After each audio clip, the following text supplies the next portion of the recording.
Australia produce el 1,3% de las emisiones globales de carbono. No es China, no es Estados Unidos, no es India.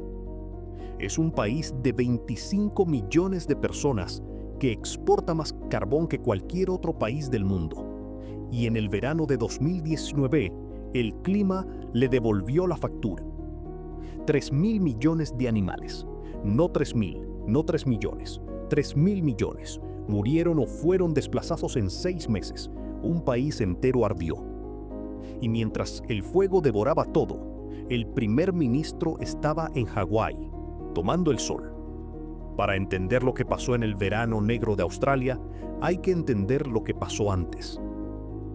2019 fue el año más caliente jamás registrado en la historia de Australia, y también el más seco. La Oficina de Meteorología registró temperaturas promedio 1,52 grados por encima de lo normal. El 18 de diciembre, el termómetro nacional alcanzó 41,9 grados, récord absoluto. Al día siguiente lo rompió otra vez, 42,9, pero no era solo calor. Era ausencia total de agua. Las lluvias cayeron un 40% por debajo del promedio. Los ríos se secaron, los embalses bajaron a niveles críticos. La tierra se agrietó como cerámica rota. Y los bosques de eucalipto, esos árboles que producen aceites inflamables como mecanismo de supervivencia, se convirtieron en bombas de combustible esperando una chispa. La chispa llegó en junio de 2019, 6 meses antes de lo normal. Incendios en Queensland que nadie pudo controlar. Para septiembre, Nueva Gales del Sur ya tenía emergencias activas. Y en octubre, un rayo cayó sobre un solo árbol en el Parque Nacional Woyemi. Un solo árbol. De ese árbol nació el incendio de Gospers Mountain. Creció y creció. Y no paró de crecer hasta que devoró más de 1 millón de hectáreas. El incendio forestal más grande en la historia de Australia. Nacido de un solo rayo en un solo árbol. Karen Hodges, superintendente del Servicio Rural de Incendios, fue puesta a cargo de Gospers Mountain en noviembre. Al día siguiente de tomar el mando, el incendio se cuadruplicó. 56.000 hectáreas en 24 horas. 3.000 bomberos bajo su responsabilidad. Ella lo describió con 3 palabras: una bestia continua. Nada de lo que hacíamos lo detenía. Nada de lo que intentábamos funcionaba. Era una bestia continua. Para noviembre, el humo cubría Sydney. Los habitantes de la ciudad más grande de Australia despertaban con un cielo naranja y un índice de calidad del aire 11 veces superior al nivel peligroso. 11 veces. La gente usaba máscaras en la calle. Las salas de emergencia se llenaron de casos respiratorios. 417 personas morirían por el humo sin haber visto una sola llama. Respiraron la muerte sin saber de dónde venía. Pero esto era solo el principio. El 8 de noviembre de 2019, un incendio arrasó la comunidad de Wittaliba, en el norte de Nueva Gales del Sur. Storm Sparks tenía 20 minutos de aviso. 20 minutos para decidir qué salvar de 40 años de vida. Agarró a su bebé y corrió. Su pareja, Al Bacon, intentó defender la casa. El fuego lo quemó. 52 casas desaparecieron ese día. La escuela primaria de Wittaliba dejó de existir. Un vecino murió. Storm se convirtió en la imagen de la tragedia. Una madre con un bebé en brazos frente a una barricada policial. Detrás de ella, cenizas. Cuando le preguntaron cómo se sentía, dijo algo que nadie olvidó. Dijo que esto va a pasar otra vez en nuestra vida si no cambiamos algo. Dijo que no fue solo Wittaliba la que ardió, que fue una de las primeras, pero no la última. Tenía razón. Se repitió. Se multiplicó. Se convirtió en el peor desastre natural en la historia moderna de Australia. El 19 de diciembre, 2 bomberos voluntarios del Servicio Rural de Incendios de Nueva Gales del Sur murieron cuando un árbol cayó sobre su camión cerca de Buxton. Geoffrey Keaton tenía 32 años, Andrew Dwyer tenía 36. Los dos eran padres. Los dos tenían hijos pequeños. Los dos eran voluntarios. No cobraban un centavo por arriesgar sus vidas. Salían de sus trabajos normales, se ponían el uniforme amarillo y se metían en el infierno, gratis. El hijo de Geoffrey Keaton tenía 19 años. En el funeral le colocaron la medalla de su padre en el pecho. Charlotte, la hija de Andrew Dwyer, tenía 19 meses también. La foto de Charlotte sentada junto al casco de su padre en el funeral se publicó en todo el mundo. Ese mismo día, el primer ministro Scott Morrison estaba en Hawái, de vacaciones, en secreto. Su oficina se negó a confirmar dónde estaba. Cuando los periodistas preguntaron, dijeron que era un asunto de seguridad. Mientras dos padres morían defendiendo un país que no les pagaba, el líder de ese país bebía cócteles en Waikiki. Morrison cortó sus vacaciones 2 días antes. Volvió. Dijo que lamentaba la ansiedad que había causado. Dijo que con el beneficio de la retrospectiva habría tomado decisiones diferentes, pero el daño estaba hecho. 11 días después, el 30 de diciembre, otro bombero voluntario murió. Samuel McPaul tenía 28 años. Llevaba 18 meses casado con Megan. Ella estaba embarazada de su primer hijo. El bebé nacería en mayo. Samuel nunca lo conocería. Lo que mató a Samuel McPaul no fue el fuego directamente, fue el viento. Un tornado de fuego, un fenómeno meteorológico extraordinario generado por la propia intensidad del incendio, levantó su camión cisterna de 10 toneladas del suelo y lo lanzó de techo. 10 toneladas. El viento de un incendio que generó su propio sistema meteorológico, su propia tormenta. El fuego ya no obedecía las leyes normales de la naturaleza. El fuego creaba sus propias leyes. Y entonces llegó la Nochevieja, 31 de diciembre de 2019. Mientras el mundo celebraba la llegada de una nueva década con champán y fuegos artificiales, 4,000 personas en el pueblo costero de Mayakota miraban el cielo. No había fuegos artificiales. Había fuego real. A las 5 de la mañana, el cielo se volvió negro, negro absoluto como la noche más oscura. Y luego, gradualmente, el negro se transformó en rojo. No naranja, no gris, rojo sangre. Como si alguien hubiera apagado el sol y encendido el infierno. Los que estaban allí lo describieron con una sola palabra: apocalipsis. Amy Savage estaba de vacaciones con su familia.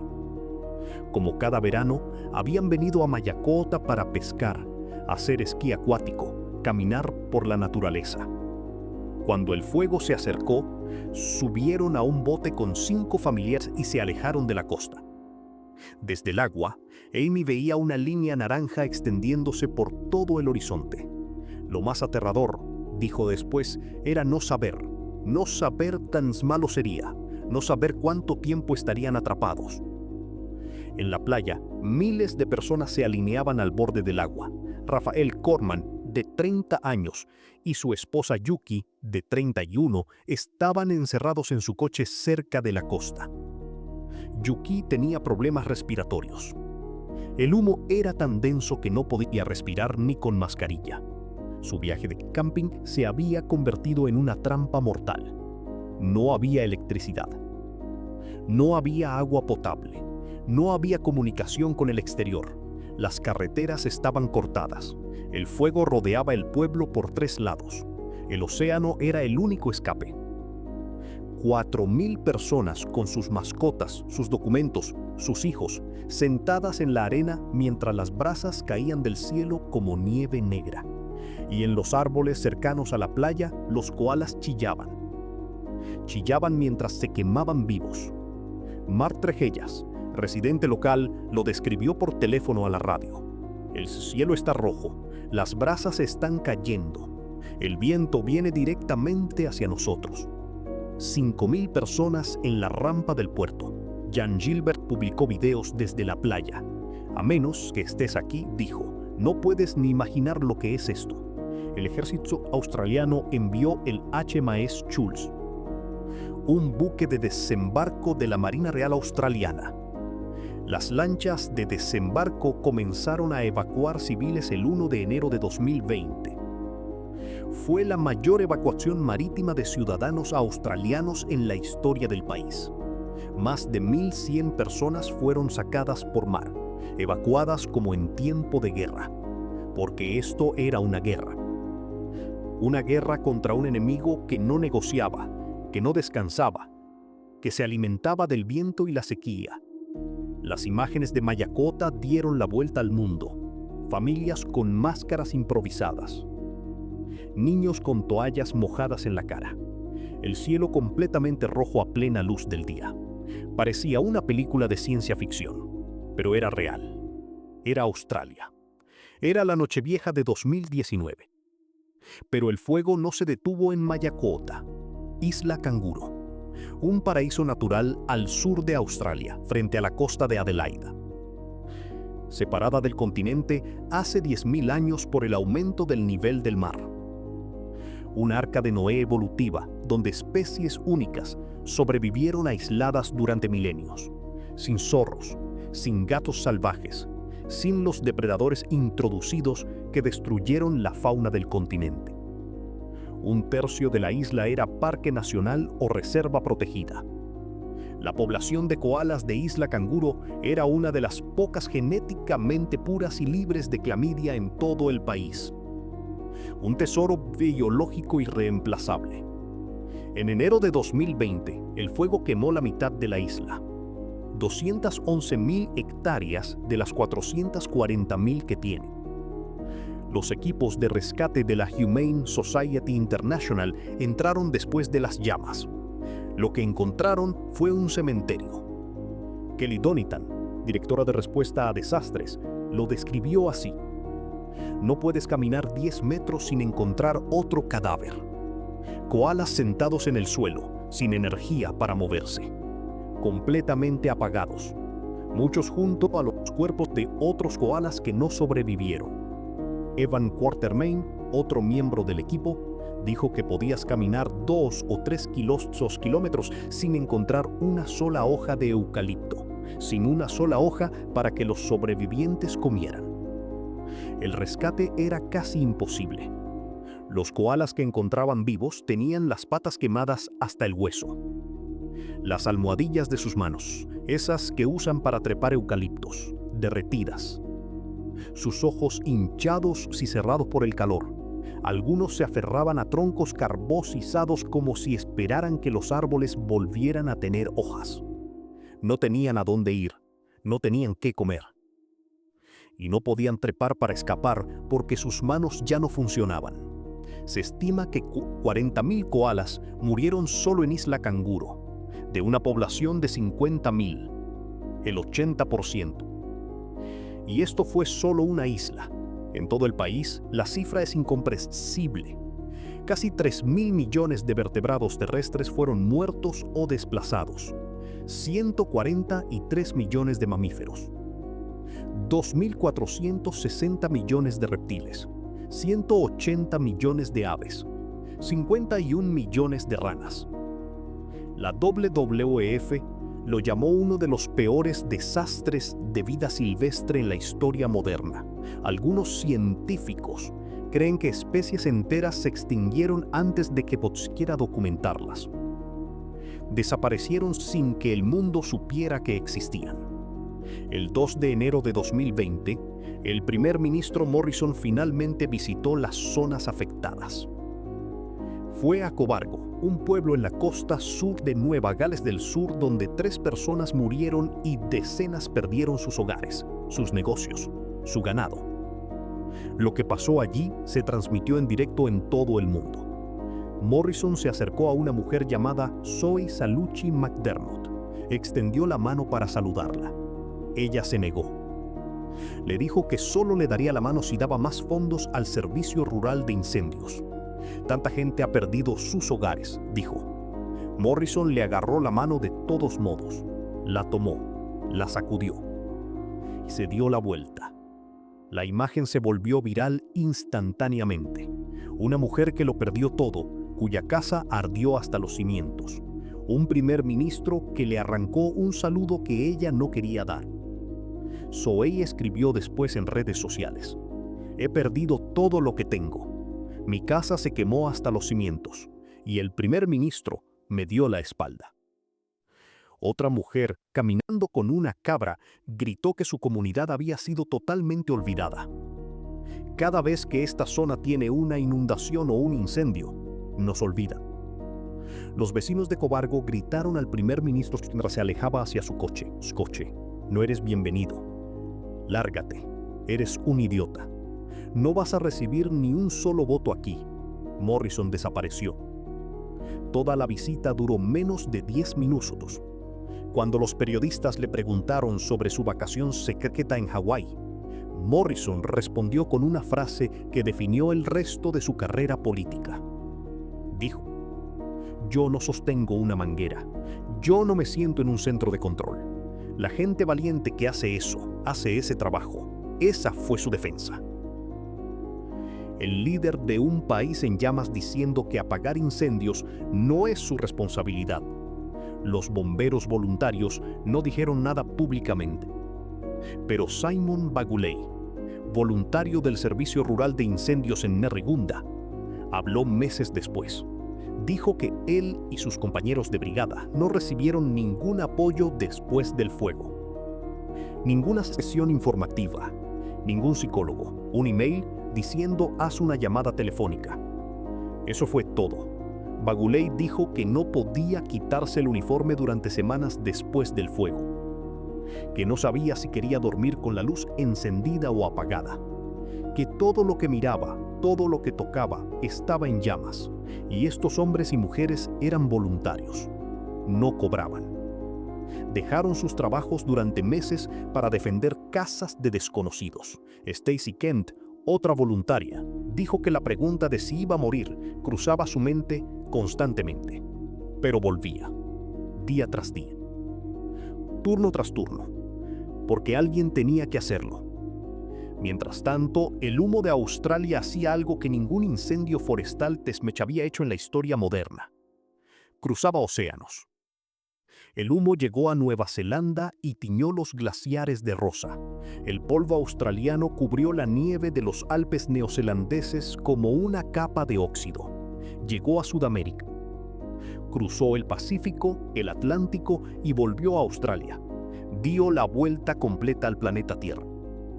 Los científicos de la NASA detectaron un vórtice de humo que alcanzó los 35 kilómetros de altitud, la estratosfera. El humo de los incendios australianos llegó más alto que cualquier nube natural jamás registrada. Los pirocumulonimbus, tormentas de fuego que generan sus propios rayos, su propio granizo, sus propios tornados. Australia produjo docenas de ellos durante el verano negro. Sistemas meteorológicos completos creados por la energía del propio incendio. El fuego era tan intenso que modificaba el clima local, creaba sus propias tormentas eléctricas, lanzaba rayos que iniciaban nuevos incendios kilómetros adelante del frente original. Una máquina de destrucción que se alimentaba a sí misma y se reproducía.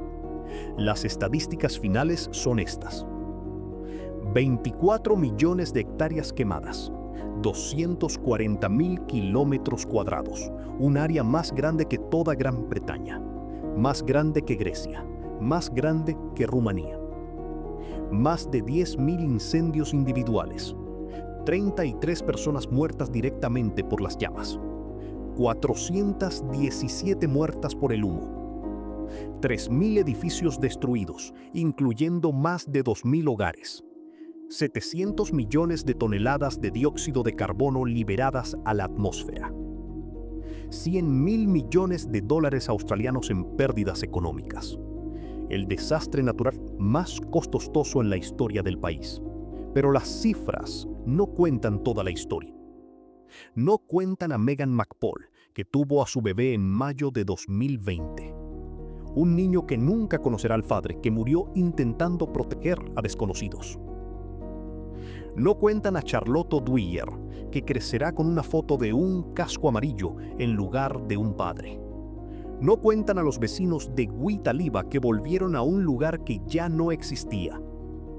No cuentan a Vicky Redmond y Tony Larkins, bomberos voluntarios en Pericoe, que pasaron más de un mes defendiendo casas ajenas. Cuando volvieron a la suya encontraron cenizas. Los bomberos voluntarios que perdieron sus propias casas mientras salvaban las de otros. Australia es el mayor exportador de carbón del mundo. Alimenta las centrales eléctricas de China, de India, de Japón, de Corea del Sur. El gobierno de Morrison rechazó vincular los incendios con el cambio climático.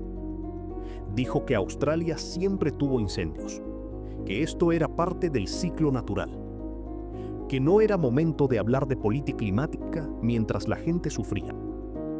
Pero los científicos fueron claros. La Oficina de Meteorologías de Australia confirmó que 2019 fue el año más caliente y más seco jamás registrado. Que las condiciones que crearon el verano negro fueron directamente amplificadas por el cambio climático antropogénico. Que el dipolo del Océano Índico, intensificado por el calentamiento global, secó el este del continente como nunca antes en la historia registrada. El país que más carbón exporta en el mundo se quemó por el carbón que el mundo quema. 3.000 millones de animales. Piénsalo un momento. Si contaras uno por segundo, sin parar, sin dormir, sin descansar, tardarías 95 años. 95 años. Y cada número sería un animal que existió, que respiraba, que tenía un lugar en un ecosistema que funcionó durante millones de años, hasta que dejó de funcionar en 6 meses. El verano negro terminó en marzo de 2020. Las últimas llamas se apagaron justo cuando el mundo entraba en confinamiento por el coronavirus. Australia pasó de una catástrofe a otra sin pausa, sin tiempo para llorar, sin tiempo para reconstruir, sin tiempo para cambiar. Hoy, más de 5 años después, Australia sigue exportando carbón. Sigue siendo el mayor exportador del mundo. Los bosques de eucalipto están regenerándose, pero los científicos advierten que otro verano como 2019 no es una posibilidad, es una certeza. No es cuestión de si pasará, es cuestión de cuándo. Y cuando llegue, los koalas que sobrevivieron al último fuego estarán trepando árboles que todavía no han crecido lo suficiente para alimentarlos. Y los eucaliptos seguirán produciendo los mismos aceites inflamables que producen desde hace millones de años. Y el carbón australiano seguirá quemándose en centrales eléctricas al otro lado del mundo. Y el clima seguirá calentándose. Y el ciclo seguirá repitiéndose. 3.000 millones de animales, el mayor exportador de carbón del mundo. Y un primer ministro que dijo, yo no sostengo una manguera. Eso es todo lo que necesitas saber sobre el verano negro de Australia.